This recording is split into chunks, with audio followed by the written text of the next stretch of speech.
S'arrêter à temps. Pour vous arrêter, il faut freiner. On peut prévoir le freinage si l'on observe son environnement et si l'on anticipe, mais il peut nous arriver aussi de devoir freiner brusquement si un obstacle surgit sur la route de façon inopinée. Information. Malheureusement, même si vous êtes concentré, votre cerveau mettra un certain temps à repérer le danger et à envoyer le message à vos pieds. Observez le schéma du temps de réaction. Ce schéma vous aide à comprendre le temps qu'il vous faut pour appuyer sur le frein.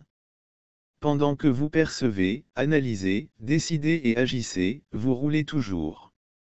C'est au niveau du point B, voir schéma ci-dessous, que vous commencez seulement à freiner. Temps de réaction. Calcul de la distance de perception, analyse, prise de décision et appui sur le frein parcouru en une seconde, il faut multiplier le chiffre des dizaines de la vitesse par 3. Exemple pour 50 km/h, 5x3 égale 15 mètres. Vous parcourez donc 15 mètres sans réagir. Distance de freinage. Donc après avoir fait 15 mètres, vous avez commencé à freiner.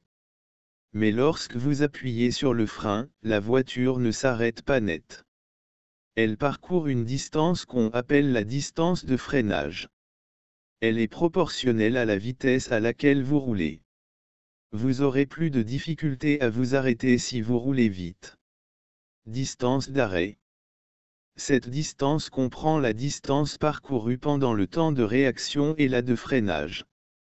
Elle commence à la découverte de l'obstacle et prend fin à l'arrêt complet du véhicule. Elle peut varier selon l'état physique et le niveau de vigilance du conducteur, la vitesse du véhicule, l'état de la chaussée, l'état du véhicule, le poids du véhicule, l'environnement, descente, montée, terrain plat. Calcul de la distance d'arrêt, en multipliant le chiffre des dizaines de la vitesse par lui-même, vous obtenez approximativement la distance nécessaire pour arrêter le véhicule. Exemple pour 50 km/h, 5x5 égale 25 mètres. Vous parcourez autour de 25 mètres avant de vous arrêter net. Par temps de pluie, la distance de freinage est multipliée par 2. Ainsi, à la distance trouvée par temps sec, il faut y ajouter la moitié de cette même distance. D'où les chiffres 12,5 pour 25 mètres, 40,5 mètres pour les 81 mètres et 84,5 pour les 169 mètres.